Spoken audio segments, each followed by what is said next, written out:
आपल्या घरात मोठी माणसं लहान बाळाला बाळकुटी देण्याचा सल्ला देतात.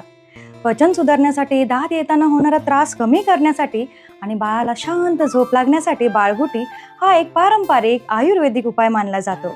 यात अश्वगंधा, जायफळ, सुंठ, बाळहिरडा, वेखंड यांसारखे अनेक औषधी वनस्पती असतात, ज्या बाळाच्या आरोग्यासाठी फायदेशीर ठरतात आणि त्याची रोगप्रतिकारशक्ती वाढवतात.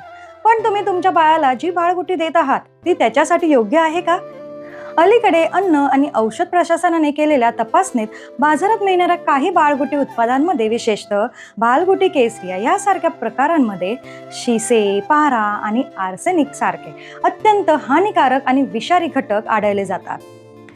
त्यामुळे बाळगुटीचे फायदे असले तरी चुकीच्या किंवा भेसळयुक्त उत्पादनांमुळे बाळाच्या आरोग्याला गंभीर धोका निर्माण होऊ शकतो.